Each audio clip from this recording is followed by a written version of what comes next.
So, today the title is Sun and Moon, Jalali and Jamali, God's two aspects. And I wrote some of these words. You've seen Jalal and Jamal. Are you guys acquainted with those words? They're Arabic. So and by the way, as in the past, just sort of chime in and sort of, I have stuff to present. We can discuss or question or say as you like. This isn't, since we're all sitting, you don't have to stand on formality. You can just sit in your sofas and speak up. But these are Arabic words, and Jamal. Baba talked about Jamali and Jalali musts, but they're basic Arabic words. And the Jamali would be the mild, beneficent, gentle, comforting, quote-unquote loving aspect. And the Jalali would be the fiery, awesome, majestic, wrathful aspect of things. And I've seen very little in Baba's own literature where he talks about these things, although I'll show one passage in a minute that does. But where this really came up for me was really in studying Stay with God. So a lot of what I'll be talking about is really directly from Stay with God, and some of it will get repeated in the sessions on Saturday because it comes up there. And there, Francis doesn't use those words, Jamal and Jalal, Jamali and Jalali, but the words he uses, which I think indicate the same thing, are sun and moon, the sun aspect and the moon aspect. And that's a very, very primordial, fundamental theme in Stay with God. We'll be looking in a minute at one of the passages where he brings it up right in the first book, actually, and he develops it quite a bit through the course of the book. It undergoes transformations in different aspects, which caused me really to think about it more than I ever have before. So there was a Beads on a String retreat. You know the group Beads on a String, created by Don Stevens. And there's a group in the United States and Europe, and they had a retreat in October in Asheville, and so I really developed this whole presentation there. But what this also brings into I know this may be all these Arabic words, but this is also related to fana and baka. Are you familiar with those words? They're we talked about them last year. yeah. That's, in fact, the session we had here last year, I developed a lot more and was the first of the talks I gave at Beads on a String. So in a way, this is derivative on that. But those are terms those are real Sufi terms, and they come up in a big way in God Speaks. And just as preliminary definitions of those things, fana means annihilation, and baka means to abide in. So, like, let's suppose you're progressing up to a new level on the spiritual path. The fana would be the annihilation of everything prior to that, the annihilation of what was. And the baka would be the abiding in the new state. So in Sufi literature, these are really, really big themes. And so that was a big theme in the Beads on a String thing. So I was kind of thinking, just to anticipate the main connection, I mean, I haven't heard these things talked about. I think, what is the relationship between Jalali and Jamali and fana and baka? And it strikes me that the Jalali could be conceived as the fire, the destruction, the annihilative aspect of God that produces fana, it produces the annihilation of what was. And the Jamali would be the beneficent, nurturant, merciful aspect that permits the new baka, the new abiding in in the new station that you're at. Does that make sense? What you're talking about? This is just my own thinking. I haven't seen this talked about. Except that Baba did talk about different musts who represented these different types, and they presumably a Jamali or a Jalali type must, a fiery one. Yeah. He was presumably abiding in that Jalali state for right. most of his life. Yeah. It's not as though these would be categorically applicable to any person who naturally would combine both of those things. But the characteristic of a Jalali must is, if you go up and say to Jalali, "Hey John, how are you today? Good to see you, brother." You get knocked out. Whereas a Jamali must would be loving and sweet and gentle and all that kind of thing. So it's kind of the dominant characteristic. But naturally, anybody would have to be in a particular station also, even if they were into the annihilative business.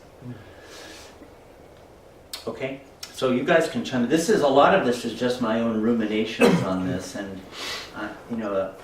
I'm just totally full of shit in any case. That's what Jeff's thinking right now. Yeah. So, did Barbara say that he worked better with Jalali than Jamali? No, nothing like. In fact, those are only two of the kinds of musts. Yeah. There's a 7 or 8 listed by Donkin in the Introduction to the Wayfarers, which is directly based on Baba's descriptions to him. Now, this is kind of what the passage, more than any other, that I read Stay with God 45 years ago, as some others here will have done. John, in your case, is probably about 50, huh? Which book? Stay with God. Stay with God. Oh. No.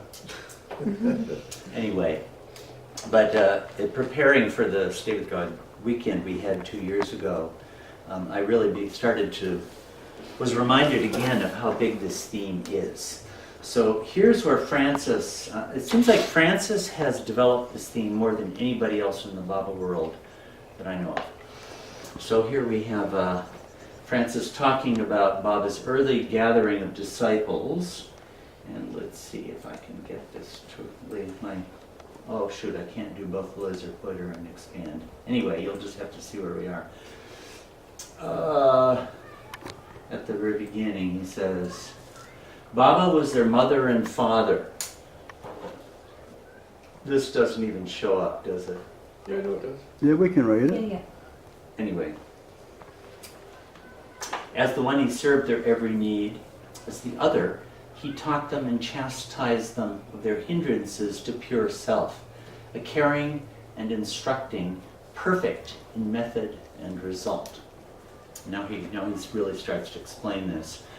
His transition from, he doesn't use the word Jalal and Jamal, but I think clearly this is what he means. His transition from one role to the other was as swift as one turning from the moon to look at the sun. Those are his two dominant symbols, when both are in the sky. And his expression of mood as extreme, the cool gentleness of the moon and the fierce burning of the sun. Gold is the face of the moon to the eyes of children and lovers, and gold is the sun in the blood of nursling heroes, and the moon-sun man is the gold of God in the hearts of hero lovers. I think that's really beautiful. So fierce, so see the identification with sun and moon. So fierce at times was his sun glory that disciples of powerful physique, one, a noted wrestler, would tremble before him, for they knew the power of that slight hand from a body wasted with fasting, which could knock them down with a blow, or pick them up as though they were rag dolls and crash them to the floor, while the timid would hide until the sunstorm had passed, and the sky of their vision smiled once more, the smiling moon. So these are the And what the theme that Francis is establishing at this point in the poem is that the perfection of the God-man is the perfect integration and perfect balance of these two aspects, Jamali and Jalali. He proceeds, maybe we'll get to it in a minute, to talk about, he feels that Christianity got degraded through the failure of the correct balance between those two. Now here's the one, right? Is this all? Here's the one passage I know of in Baba's literature where he himself talks of these things. He doesn't use those words, but he refers to Persian, and I think he means Jamal Jalal, which actually comes from Arabic. I know it's a little too small. I can't expand it because it just expands a block. But I'll read this. This is from the Discourse on War. And this is talking about, Baba has been talking about the causes of war. And they're from the most immediate, proximate, superficial to the ultimate. There are 4 levels of causation. And here, this is the highest. And he says they're actually the manifestations of states of God, which I take to be the Jalali and the Jamali states. He doesn't use those words, but he refers to them, and it must be that. So I'll read this. I know it's a little bit hard for you guys to see. Regardless of the political and economic factors described by the historian as he looks at war in retrospect, from the spiritual point of view, this sanguine, means bloody, right, phenomenon is a cyclic divine ferment over which no earthly power has control. There's no end to war. There are always 2 aspects of divinity that are eternally active in the affairs of the world.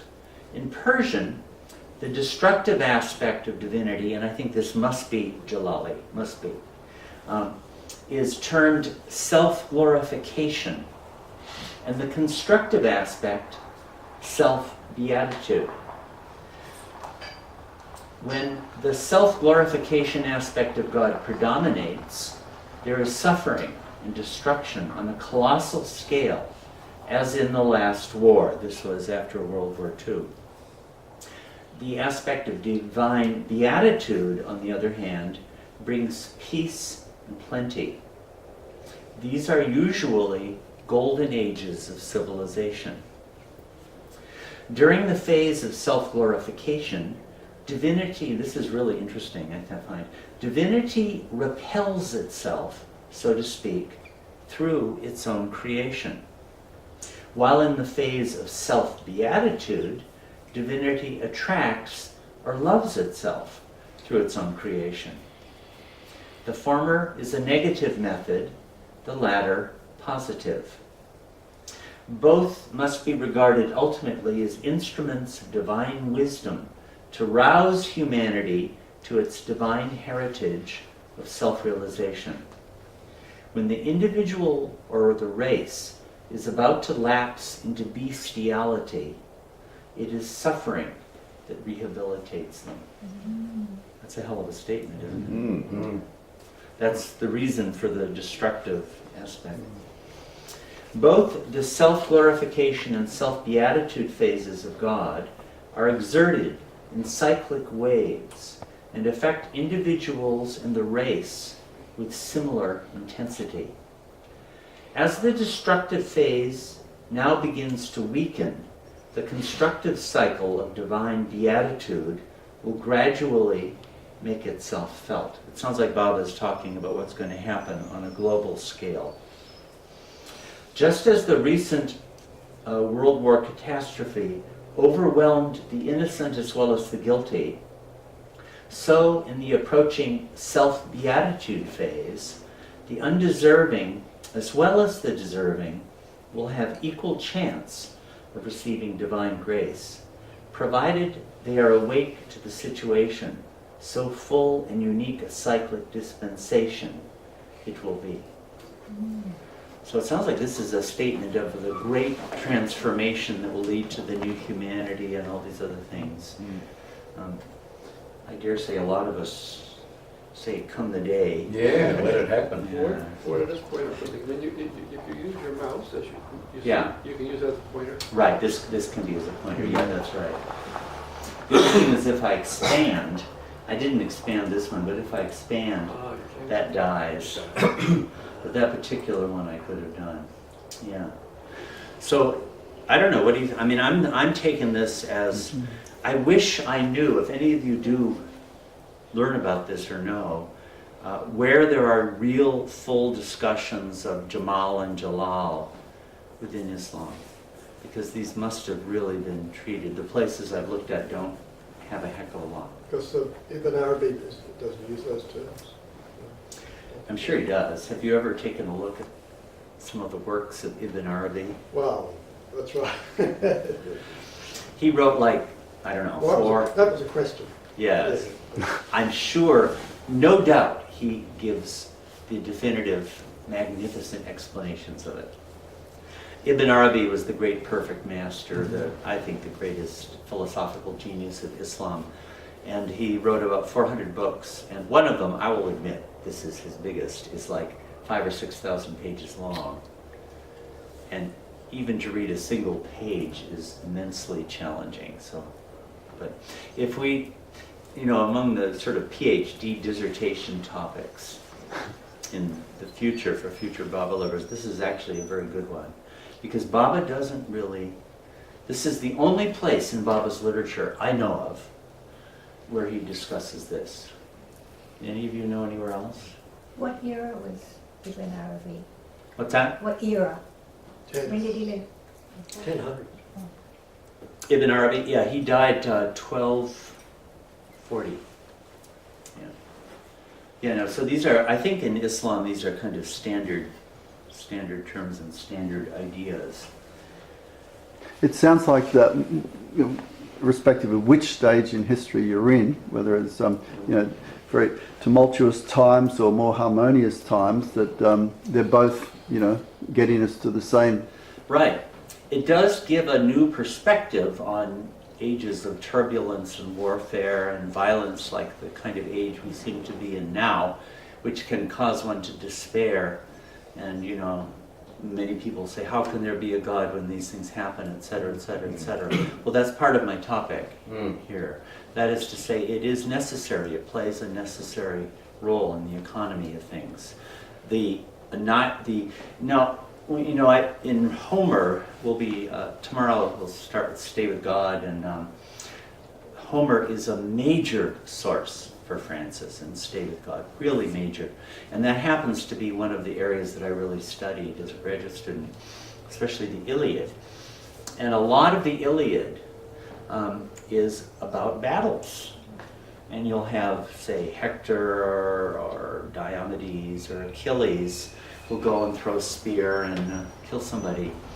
And somehow Homer represents this in such a powerful way that I feel like I'm watching not human beings but archetypes.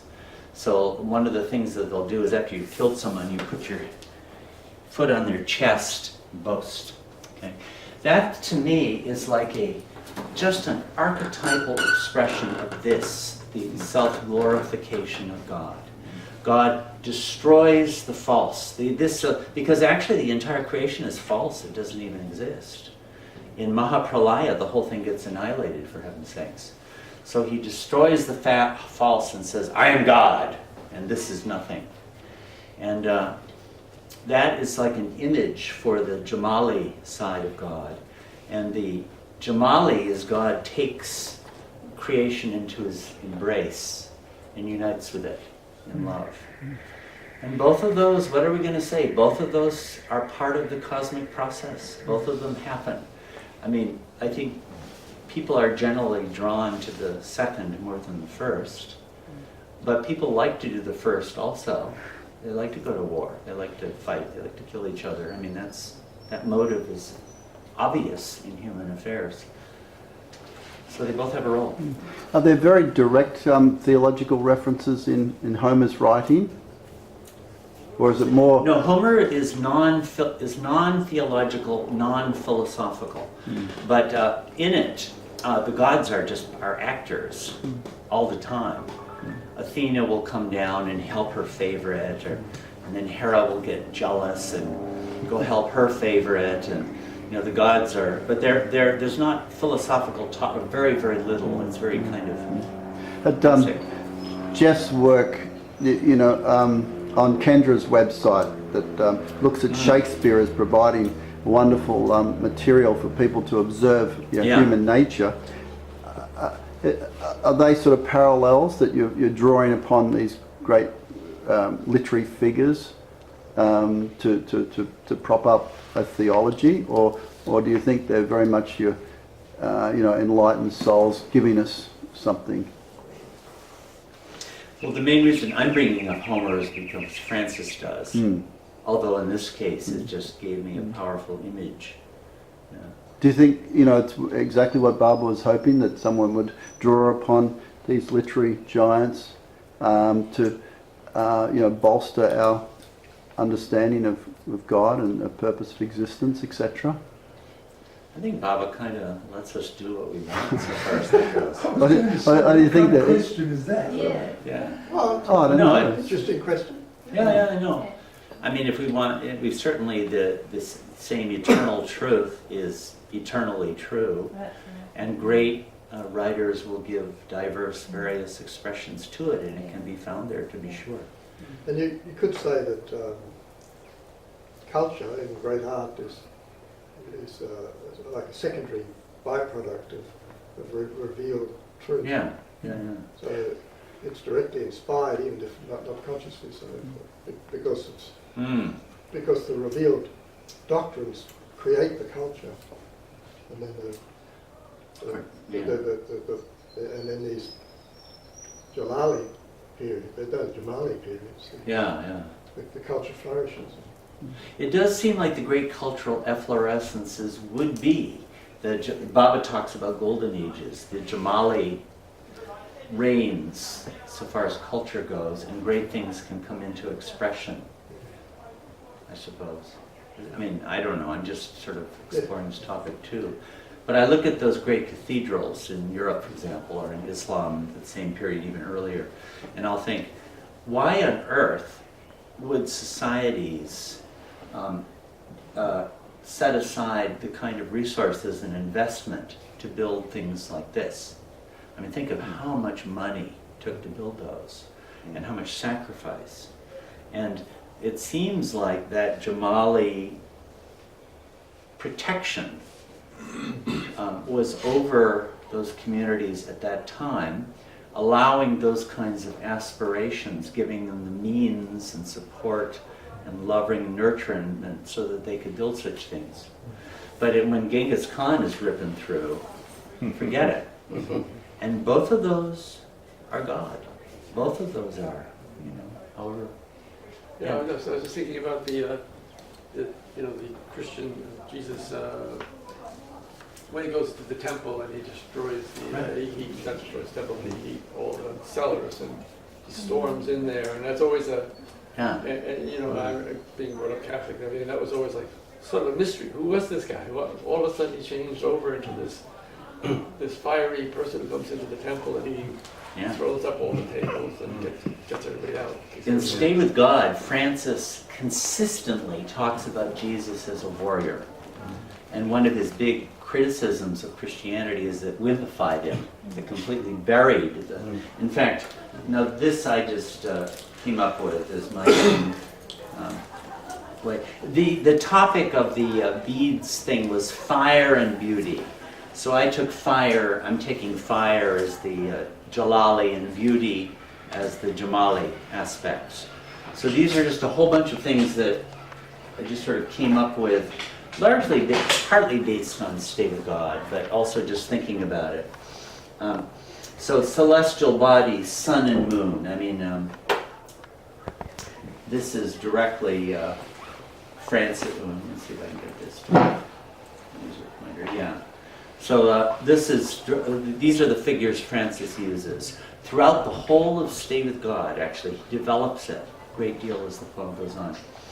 And the aspect of divinity, and this is right from what we just read in Listen Humanity, God's self-glorification and God's self-beatitude. You know, the self-glorification, Analhak, I am God.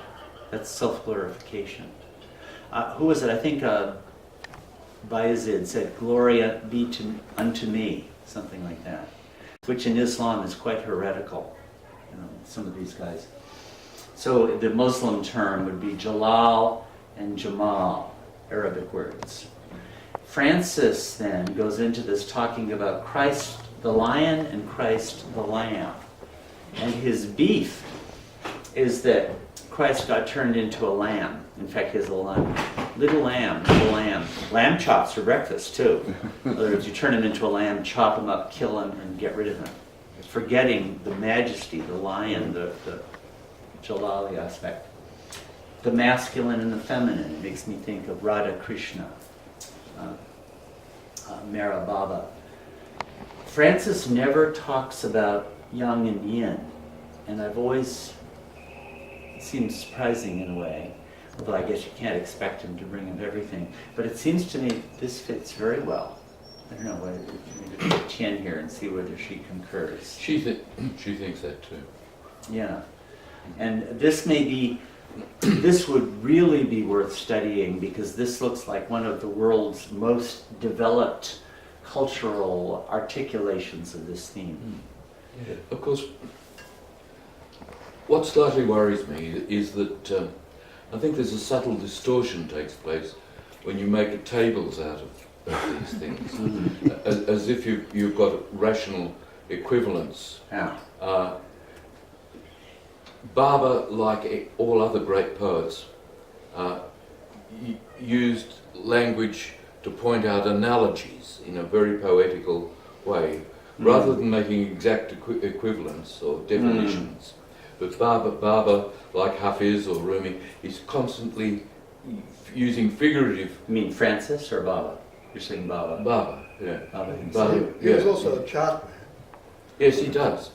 But it's when you make a chart out of terms, some of which are cosmological, some of which are in one particular system, the equivalent is always a poetical one, rather than any sort of exact equivalent that can be replaced or made as an exact similarity between them. It's all the time you have to remember that these are just stimulants for the imagination, these divisions between positives and negatives and things. Yeah. Well, I guess I would say I agree with that. This is how I would really think of it. That these two fundamental aspects of God are real. As real as anything can be within the illusory sphere.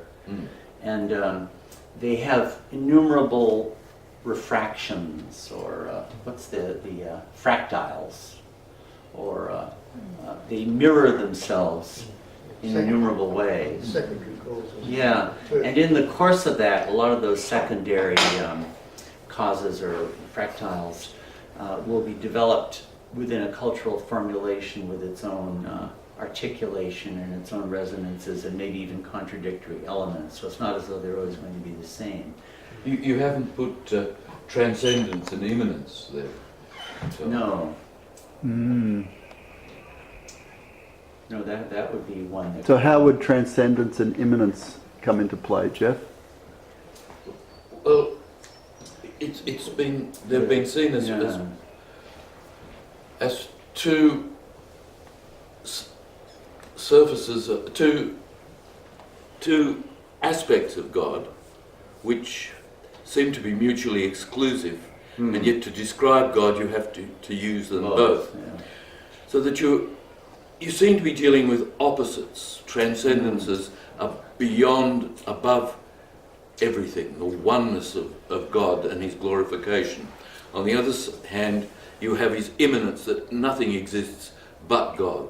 Even illusion and nothingness themselves are part of God, and God dwells in everything. And yet, logically, they're more exclusive than of each other, but in fact they're necessary for the because you come down to a paradox. You're not we're dealing with the infinite wonder of the transcendent, which our psychologies reach out for that need all the time. We come up with things that are not just simple opposites, but which are paradoxical and shifting aspects of the reality of God that's always beyond the mind. Yeah, well, I mean, I should think that that self-glorification of God would be an affirmation of God's transcendence. And the beatitude of God would be an affirmation of God's immanence within everything and everywhere. On the very highest level. Yeah, ultimately. I was thinking too, because I noticed that Meribah and Merizad kind of can fit into those categories, I think, to some degree, if you think about it. Meribah is the battlefield. Yeah, Meribah is the fire, Yeah, and that's right. Merizad is As the the beauty. home. Oh. Yeah, yeah. And same thing with even avatars of Golden Beach, we could almost drop into those. Yeah, same that- categories. Which one are we? Yeah, The fire. We're the battlefield. The fire. battlefield. The fire. Oh, If it's too much for you, zoom over to Myrtle Beach to This is the recuperate. masculine, this is all masculine. Well, not all masculine, but this is the masculine, that's the feminine. is it right? So here, I'm just going to run through these just to, I mean, this is just sort of an opening, the topic, obviously. The Jalali is overpowering, wrath, destruction of ignorance, severity. The Jalali is mystery, allurement, comfort, mercy. Then a poetic symbol. You know, the word apocalypse, you know, it literally means the uncovering. Calypso means to cover, and apo means from. So it's actually apocalypse is the uncovering. You wouldn't have thought of it to mean that, but it does. The uncovering. And the hijab is the veil. So the hijab is used in Sufi poetry as a symbol of the beauty, the mystery of the beloved who's glimpsing. You're looking to see the beloved, but the veil always covers. The aspect of tawhid, the fullness and the emptiness. And actually related to that, I was thinking nirvakalpa and nirvana. You know the difference between nirvakalpa and nirvana? Nirvana is the realization of the divine vacuum, of the nothing. And nirvakalpa is what happens the next moment where you have the I am God experience. Fanafila, which means annihilation, fi Allah, in God. So, I mean, this is sort of like an hour of bullshit. So this is just my bullshit. Right? So What's that Tawhid? What's that? Tawhid means, is the Islamic term for God. It's the fundamental doctrine of Islam, which is oneness. God is one. La ilaha illallah. There is no God but God. And this is, I'm actually role in transformation. I mean, I want to come to something else of Francis's State of God, which really, where he develops this idea. The role that these play. The Jalali is action, movement, dynamism, and there's a pran and akash. I don't know if we've ever talked about that here, but that comes up in Baba's early discourses. The primordial dichotomy is actually pran and akash. Pran, you know what that is, right? Energy, movement. And akash is, you could say space, but that doesn't quite express it. It's kind of the opening, you might say. The capacity for something to happen there. You can't have something happen unless you've got a place for it to happen, right? Yeah, receptivity. Receptivity, Yeah. yeah. So there's a intimate interdependence and complementarity between pran and akash.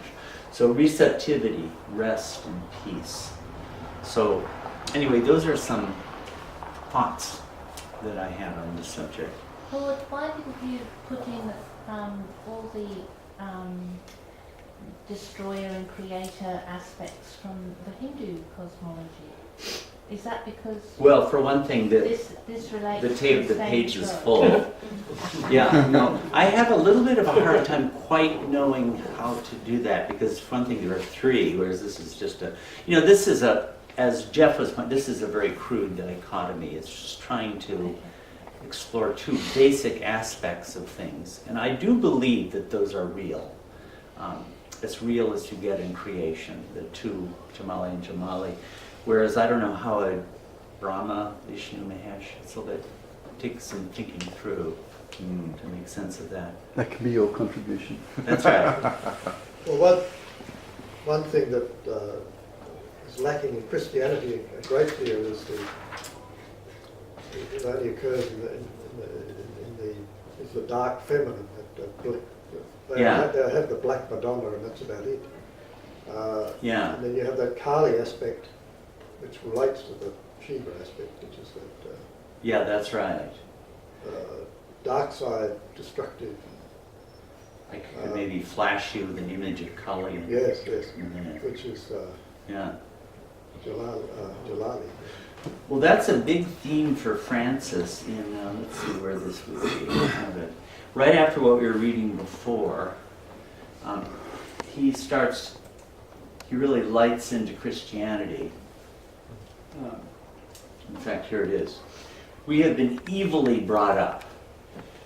And there is no evil like ignorance or willful distortion of the truth of God's avatar. To the view of Jesus' sacrifice, without this view balanced by an understanding of his glory. You see, these are the same dichotomy, right? His divine terribleness. The Lamb has been shown to us. The Lion, creator and sustainer and destroyer of universes and lives. Well, there it does come up right there, as a matter of fact. Suppressed. A pernicious doctrine. Fosterer of subjection and tyranny. Betrayal of truth and love. This is quite a big theme in Stay With God. In Book 5, this is really a major cause of the deterioration of culture in Francis's view of it. We have been brought up in a story, the wholeness of which is perfect, but which in its telling only half was told, of the lamb being killed.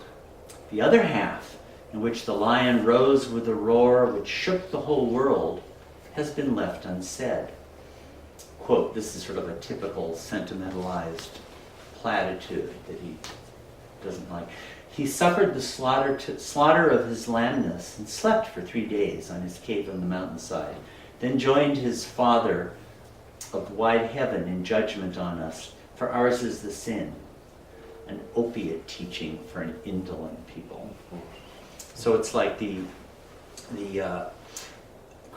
Christ made all Jamali, the Jalali aspect was left out so that it could be exploited, so that his memory could be exploited. Anyway, so this is one development of this distinction in Stay With God. But if Francis was here, I would argue with Francis that that's taking the New Testament without taking the Old Testament. Good because point. as a Christian, you Yeah.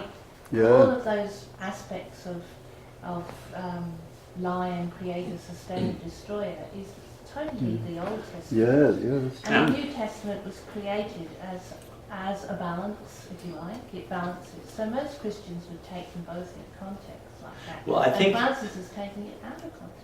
Well, I think his feeling is, while he would know very well what you're talking about, that this imbalance came to characterize a lot of Christianity. Yeah. It failed to Well, give due emphasis.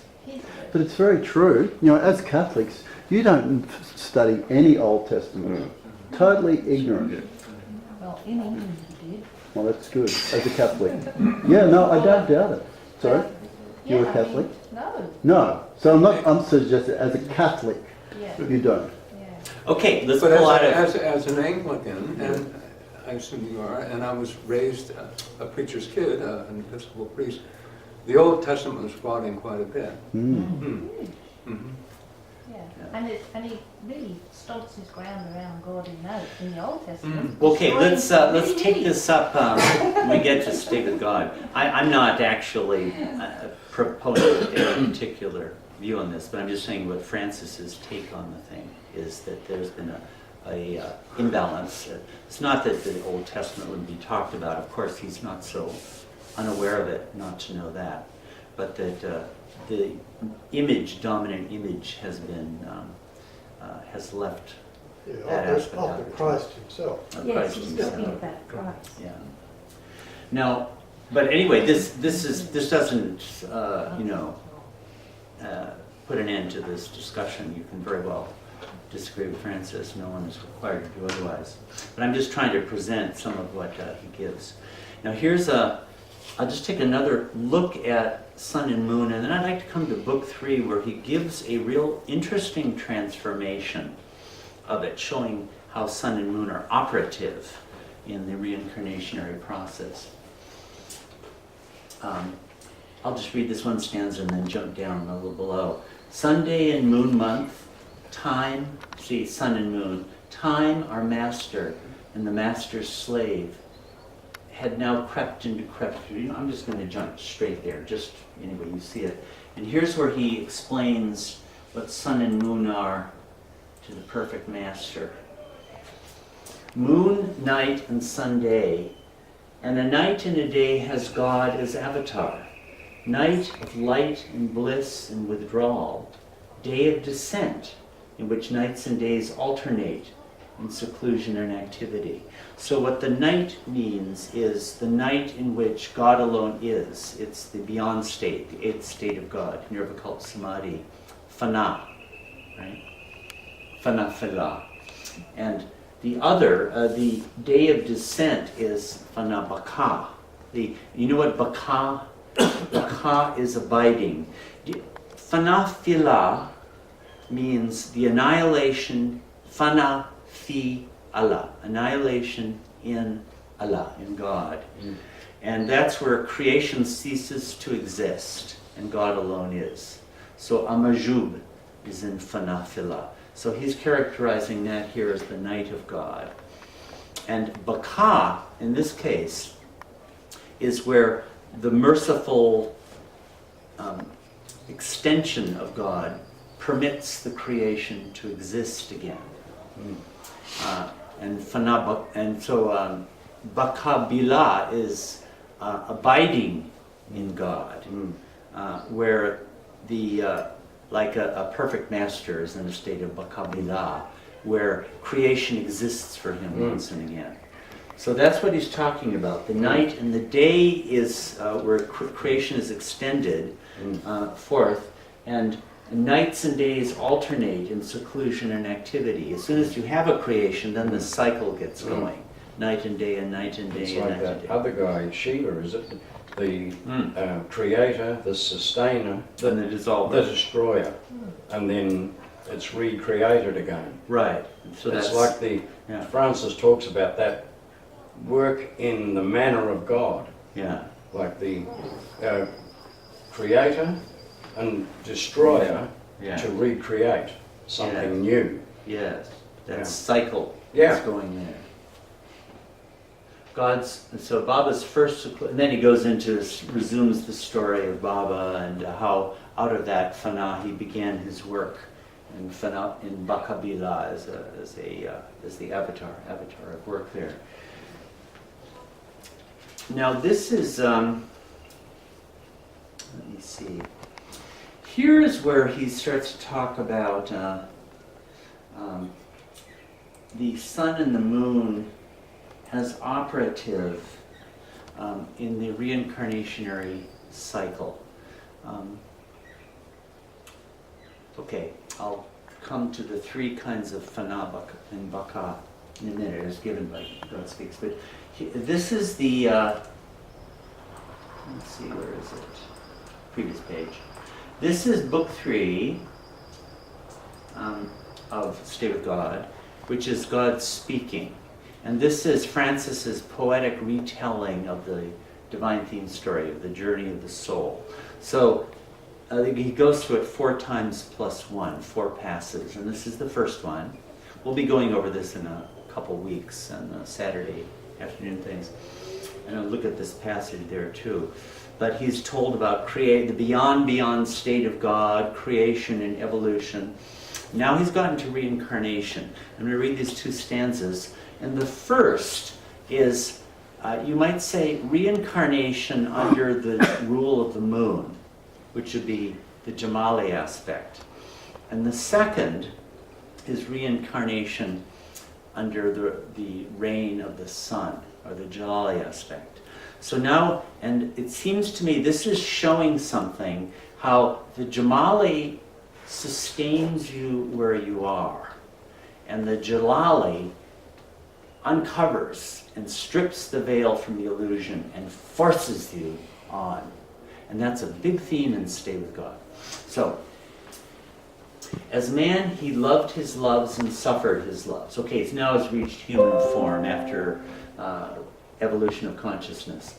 Sun beat and rain hail, dew of love, whirlpool and dark wave and threatening rocks. Okay, now these images come up here, but the thing is that under the reign of the moon, they're kind of romantic and adventurous and exciting. You know, the threat of the surf and the whirlpool is out there. It's kind of the romance of adventure is there, you might say. Whereas in the next stanza, the romance gets stripped away and you see what it is. Whirlpool and dark wave and threatening rocks. Warm swirl of the surf's backrush round the ankles. And the fine sand suspended like worlds in the water. Have you ever had that experience where each grain of sand is like its own little universe, right? And in the evolution of consciousness, it was. You did all those things as a little amoeba and all this stuff. Salt on eyes and mouth. Taste of salt on her mouth. Well, where did she come from? All of a sudden, you've got this erotic, divine romance thing happening. And the moon come up huge and yellow. Warm honey of kisses. Warm honey with slight salt. I think that is just brilliant. Brilliant poetry there, right? You get the scene, you're down by the ocean, and there's a whirlpool, and there's crashing waves, and the moon is up, and you're kissing, right? Beautiful, the romance. This is the Jalali. Begin the begin, right. I'm with you once more under the stars, like all of that. This is the Jalali. It's a beautiful description of the Jalali side of things. And the pounding of Earthshaker, you see there's an awareness Francis is giving that there's more on the horizon. But the pounding of Earthshaker Poseidon, do you know who Poseidon is? God of the ocean, Greek god of the ocean. You hear the surf, the pounding of Earthshaker. It shakes the earth because the surf pounds on the rocks and shakes it. And the breeze in the dawn stirring a wisp of her lovely hair. He uses this image throughout this whole section of the poem. Okay, that's the moon. Now sun comes up and the veil gets stripped away, right? And the night of moon ended and the honey eaten of her mouth. You know, when you're in love, kissing is so great. When you're not in love, it's not great anymore. The honey's gone, right? This is the human experience, you know? And the stars of her eyes fled back into the wells whereof sky. This must be a typo. I don't know if anyone has the book. No, it is that. Is it? Maybe it is a typo, or it's just an odd. There are some mistakes in this. This is from the Trust Online Library. There's some mistakes. Yeah, but I think it's there. Whereof sky, it might be right. Well, it might be right, or it might be in all of them. But still might be a mistake. Oh shoot, what page is it on? I may have lost. It's book 3. It's like the second page of book 3. You can find book 3. Book 3 is sort of less than halfway through. There are mistakes in this. I have found them. And the night of moon ended. Yeah. Third line. Fled back into the wells. Whereof sky and sun. And the sun come up again in clear sky and murk. I guess that is right. Huh? Yeah, so it's either intentional or it's a mistake that no one ever picked up. Well, maybe the wells, whereof sky and sun come up again. Maybe there's ignore the comma. So the word of, is it? But we, Power of sky and sun. Whereof, maybe should be one word. Anyway. And sun come up again in clear sky of murk. Okay, so now we have the sun. We're back to the sun of another day. And the setting out on wash of dark wave. Okay, now we're going to find out what the dark wave is. It was kind of romantic in the last stanza because, you know, and a few lines later you're kissing under a moon huge and yellow and honey with slight salt. That sounded pretty good. Now we're going to see another aspect.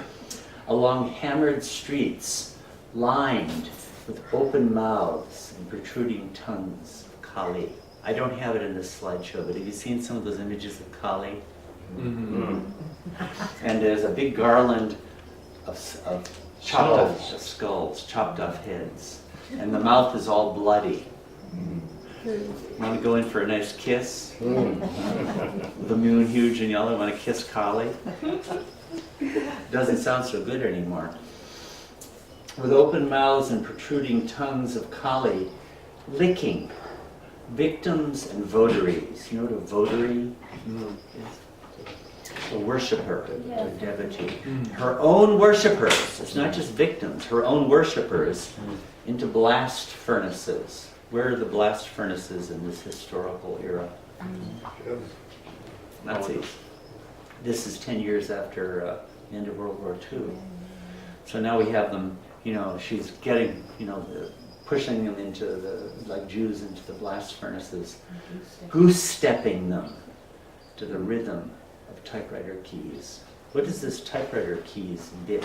Because there's all that record keeping. Record keeping. And while all this is going on, you have these secretaries.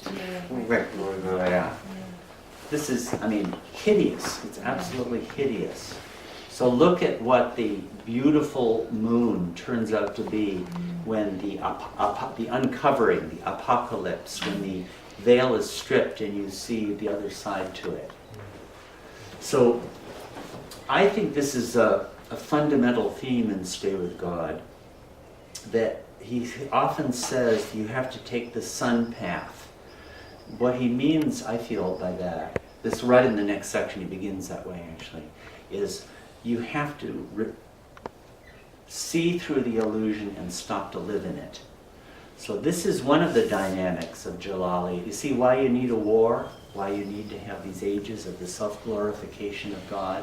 When man is about to lapse into bestiality, it is suffering that rehabilitates him, so Baba just said. To get driven out of this comforting illusion, comforting in its moon phases, not at all comforting in its sun phases. So this is a development and transformation of this theme that Francis really brings out in Stay With God. Anyway, I am not aware, of course I'm not an expert on it, but of other treatments of Jalali that show this as well as he does. Yeah. I was just thinking, I hope you don't mind me throwing in No, these sort of things once in a while. But I've always been intrigued by how the wave of young people that came in the late 60s, that it was all, it seemed, you know, intricately tied in with the Vietnam War and everything, and the whole frustration that people felt about that whole experience and disenchantment with the whole Western culture. That was sort of partly the catalyst that brought about the wave of young people. And the civil rights. Yeah, At the same time. but yeah, seeing, as you're saying, seeing the world, seeing this, becoming disillusioned, Yeah. was what was part of the impetus that drove the young people, the wave, you know, of Babalas. That'll be another way of looking at the effect of the Jalali. It's disillusionment, or it shows illusion to be illusion. Whereas the Jamali sustains the illusion. It's like the immanence. It fills it with the luster of some inner secrets and inner wealth and inner treasure. I mean, both are aspects of God. I'm not, but Francis is a big theme. In fact, let's go to this in the book. He says this. This is how he begins Book 4. Book 4 is about the steps to his feet. How you get to the feet of the perfect master. And to do that, you have to leave this world. You have to leave this illusion. I'm bringing this up because it's right, actually the very end, all right, I won't take the time. The very end of the previous section returns to sun and moon beautifully, where he really says this very, very well. But so must, where does he come to? Yeah. So must be prepared the ground for the sowing. I mean, a lot of you would know that. A lot of you have sung this, right? Garrett, you've been one of those to sing this, I think. In Hymns for the Man. No, this is Sam's The Steps to His did Feet. do that. You never did sing this. No, but He put this to music. we did, yeah. I sang it. Some others did. Did anyone else here sing it? Anyway, for the sowing, for the entering of the seed of light in one's earth. The seed of man is the gathered light of form. The seed of light is the grace of the perfect master. In a couple of weeks we'll go into this a lot more. The first is coupled with death. The second is the cause of immortality. It's not immortality itself, it's the cause of it, because it dislodges you. Following the moon path is rebirth, right? In the moon path, it's sustaining the illusion, because it's beautiful, and it's mysterious and alluring. Following the track of the sun, the wheel of birth is broken. Man is reborn in the deathless, never to return except as a perfect master. So there's another statement of Francis's transformation of this theme, how these things are relevant to the reincarnationary cycle or the reincarnationary process. I don't know, anybody got any? This is the piece that John and Jacob sang on the, spoke, wasn't it? Oh, yeah. Yeah, yes, I think so. Yeah. Jake. Played some. Yeah. Yeah. I was going to mention, Ward, that in East-West Gathering, Yeah. Francis rips into what's come to my mind as the Jalali Jamali Huh. loop. Yes. It goes from one to the other, and how Baba. Yeah. Yeah. Where is that? Is where he's talking about the veil of brightness with suffering underneath it. There's a big section on that, I remember. I can't exactly locate it in that context, but finishes that section with "Take it easy, singer. Yeah. The sighs and the tears will well keep till God has won his battle and Yeah. has retired to his well-earned sleep Yeah. of 700 years. Be still but poised, ready to leap at the shout of his word, amazed at its glory and sweep." Yeah. Yeah, I think that's the end of that section about the veil of brightness and the suffering of the God-man underneath it. There's a song of Francis. Yes, the veils of the beloved Yeah. are the mirrors of the lover. Yes. Yes. Which goes through a season of I think Jamali and Jalali. I sang a song in early spring. A song each lover sings, Yeah, and and summer that- came with its hot flame Yeah. and burnt my young Yeah. song's wings. Yeah. And then winter Yeah. does the same thing. Winter, yeah. And then out of this is the real rebirth. Yeah. And from the ashes of my song arose a new song singing, a song of flame of Meher's name, to you the song I'm bringing, something like Yeah. that. Yeah. So the Jalali force is highly valued by Francis. It seems to be really essential. In this, in the third section on God speaking, in fact, I would like to read this because it's such a good statement of it. The very end, let's see. Yeah, this is the last major pass in Book 3, God Speaking, pass through the divine theme. Now begins the game of love in real earnest. No, it's not this one. Oh, shoot, I don't have it here. Okay. Anyway, I will read it in a couple of weeks. The last stanza talks about the sun and the moon. The moon aspect is, he uses the same imagery, an intimation of something that is real. The real love game. with the wisp of hair and the moon and all those things. But those are those culminate with the annihilation, which brings one to the I am God state.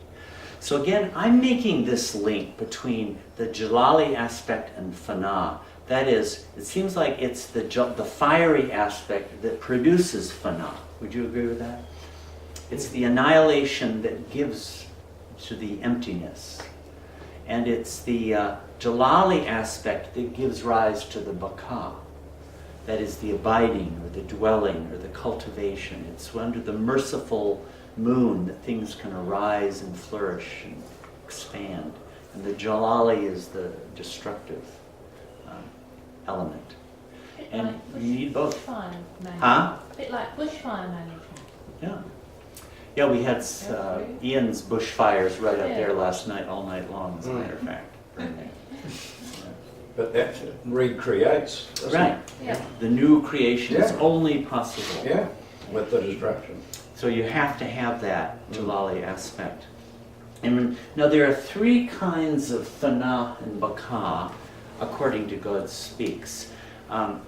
There's a lot about Fana and Baka in God Speaks that I don't see in Sufism. I mean, again, my reading is limited, but I've tried. And Baba really makes some new connections with it. This is one of them. He says there's ordinary Fana and Baka. There's the Fana and Baka of people on the planes of consciousness. And there's the final Fana and Baka. The final Fana would be God realization, Fana Fila. And the final Baka is the perfect master's re-experiencing of the universe, where the universe comes back into flourishing again, where the perfect master is conscious, and the universe exists for a perfect master, whereas the universe does not exist for a must. But the first of these kinds, it's very interesting, and this I don't see in Sufism. Baba says, all the way of evolutionary journey, all the way through the end of reincarnation, that is, most human life too, Fana is going to sleep at night. It's just something as simple as that. And Baka happens when you wake up and your universe reasserts itself and you abide in the experience of ordinary reality. So in the case of this, Fana and Baka, you're just cycling and not going anywhere, at least in reincarnation. Round and round and round and round and round, millions and millions and millions of times. But the Fana and Baka, the planes, Baba said, he gave this analogy. He said it's like supposing you leave your home and go on an ocean cruise. So you go to sleep and wake up in a new place. Until then, you go to sleep and you wake up in the gross world.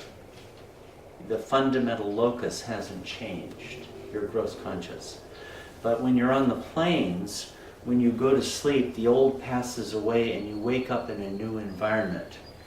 And throughout the planes, what you've left behind keeps disappearing and falling off. Like after you get onto the first plane, you lose your astral body. You don't have an astral body anymore, for example. The lower drops off. So I think what Francis is really talking about is that kind of sun path, that kind of fire, that kind of Jamali thing that is part of the getting you into the journey to God, where you really annihilate the past and leave the past behind and re-emerge into the presence of God. I think that's clearly what he means. Jamali in that aspect. So when he's saying by taking the sun path, he means that. So can I ask a question? Yeah. With the idea of sanskaras and Yeah. karma and so on, then in the ordinary way of going to sleep and waking up, we Yeah. just continue snowballing on sanskaras, and then on the planes, if you're waking up and leaving behind where you were, Yeah. you're no longer accumulating Yeah. the past experiences, you're leaving them all Exactly. behind. So you're karmically and sanskarically free. And so I think the path is made possible by the getting rid of sanskaras. The various methods of spending them where you don't get new ones. That's what the involutionary path is about. So it's gone. It's left behind. So like when you're on the second plane, the lower planes in the gross world has really disappeared into the nothingness that it actually is. It's just a shadow of the higher, and it's gone for you. So taking the sun path really means that's the Jamali, it's the annihilation of the past.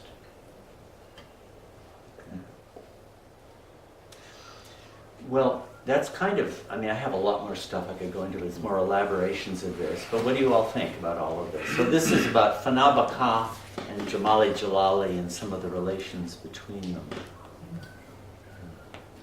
Well, where would you place Jalali in the present day, in what we're seeing out there? Well, you know that quote that Baba had about the glorification of God and ages of warfare and destruction? Seems like we're right in the middle of that. And, you don't think about it as the glorification of God. And it's interesting to think about it that way. God is affirming, I am God, and the universe is getting crushed beneath his feet. And stomping on the rubbish. Stomping on it, yeah. Sure looks like that to me. And bestiality's right up. Huh? Bestiality's right up there. Bestiality, yeah. He said when man is about to revert into bestiality, it is suffering that rehabilitates him. Well, there's plenty of suffering, there's plenty of bestiality, and there's plenty of suffering. But it's also a fact that it's never not there. Just because in What's the never Western not there? world we might go through phases where we're fairly war-free, doesn't mean across the world that's true. So it's always there, unfortunately. So it's comforting in a way to know that Baba's using it, if you like. Yes, seems to be in abundance at the moment. Well, we're experiencing it. If we were 10 years ago, or 15 years ago, or 20 years ago in another country, another continent, it would never stop. Well, there are lots of little cycles within cycles. Absolutely. Baba did, when Baba was getting his realisation, more people were being wiped out in the Spanish flu in India than all of the dead and casualties of the First World War. Wow. And nobody has any awareness of it. Yeah. It is nice to hear Baba say that we're moving into a phase of beatitude, where this will all... It's the carrot. Promise is It's the promise. carrot. The stick on the end of the stick. But I think it was Francis in one of maybe his talk at the Darshan, where he said Baba talks about 700 years without war, and he said, well, basically, but won't there be wars again after that? There will. It doesn't end. Illusion is illusion is illusion is illusion, and these two aspects are perennial. They're always there. They can't be done away with. But it also happens on an individual level. Mm-hmm. Yeah. Very much. Didn't he say at that 54, is that what you're referring to, that in 70 years this Marabad will be, a place of huge pilgrimage, etc. Yeah, that's right. Vast numbers of people will be coming He said 60 years after I dropped my body, actually, in the 50s, he said 60 years after I dropped my body, the world will come to me. So I've got 12 years left. Better hurry up. Absolutely.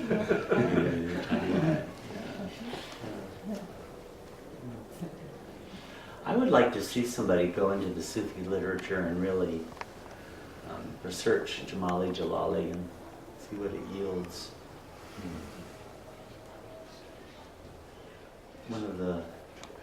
Maybe we could have a future session on Sufism. Again, I'm just doing my best for these are kind of trying to open the door to certain subject areas. It's not like I'm What was Ghani's training?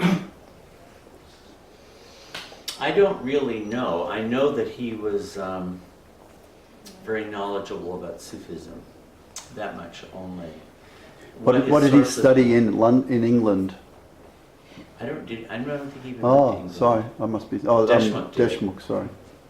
Yeah, no, I don't really know what his education. I think he was kind of an autodidact as far as I'm He aware. wasn't a doctor of philosophy, he was a doctor of medicine, wasn't Yeah, He was a homeopath. homeopath, yeah. But somehow he just, I don't even know what books he had. What books would he have found in Pune? I would like to know that. For example, somebody like Ibn Arabi, he talks about him a fair bit, but I wonder what he actually had available Yeah. to him. he? Did he speak Arabic? Read Arabic? Yeah, and that I'd like to know. I think he probably did. How well, I don't know. But that's a good question. He left a couple of books. They're mentioned in Minu Karas's daughter's biography. She bothered to cite them. Ward said he knew of them. This is Dr. Gunn. Yeah, Yeah. and Pratap is threatening to write something on Dr. Ghani because he is so influential with the young Pune Bhajan group. He was the one who brought them to Buck, or he was their link. Yeah, and Madhusudhan and inspired them so much. And he was in Pune in the latter years of his life.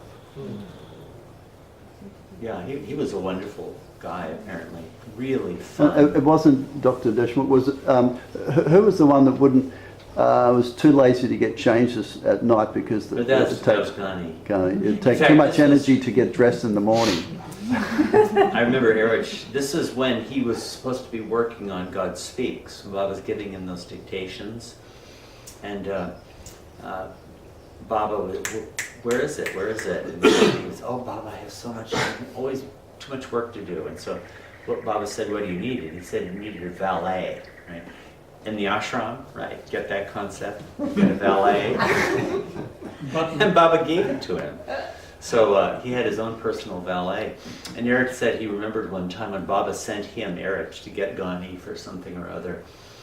And he went into Ghani's room, and there was Ghani, sound asleep. And he would go to sleep. He always dressed with a suit and tie. And he would sleep that way so that when he woke up, he wouldn't have to put them on again. He was too lazy to do that. And there was the valet sitting there with Ghani's toothbrush, obviously under orders, out there, and little toothpaste on the toothbrush. And Erich said, I couldn't believe he was too lazy even to put his toothpaste on his toothbrush. And this is when he was supposed to be writing God's He's probably Speech. just giving the valet something to do. Yeah, that's right, keeping spiritual Must have training. been a bit smelly. But what He probably, I don't know. he must have had a profound understanding of Sufism, because when the Baron writes to Baba with all these complex questions about his role as the Sufi sheikh, well, the leader in Australia, it's Ghani that writes back with detailed expositions and They're wonderful setting the answers. Baron straight. Yeah. They're wonderful answers, actually. He was a great man. He was a great... Actually, when I first asked Erich about Ghani back in the 70s, Erich told some of these stories, and then Erich said, but all this was just on the surface. He was a priceless gem. He was one of Baba's priceless gems, no doubt about it. Was it when he died that Baba actually shed a tear kind of thing, the only time? I think he might have when Gustaji died, too. Oh, was it Yeah. when they were on the Milan? Yeah. So anyway, this afternoon, anyone who wants, we'll read a little bit from Yeah. Yeah. While we got John here, John, can you give us a bit of a rundown of your illustration? Background on your illustration? Sorry? Background on the illustration. Oh, the illustration. Oh, yeah. Oh, it's just someone walking towards Baba, through the door towards Baba, steps to his feet, Steps to his you know, feet. Yeah. like, yeah, And it's he's got just, steps on his trousers too. yeah. Well, it's It's a semi-transparent. shadow. Yeah. It's a shadow. It's a shadow. The shadow, yeah, see down the Okay, bottom yeah, here, yeah. the very bottom, there's, Yeah. well, they should be sort of more realistic feet, and then the others are just a shadow and towards the larger feet Yeah. of Baba, Did you do Oh, these okay. illustrations Thank you. specifically for Stay With God?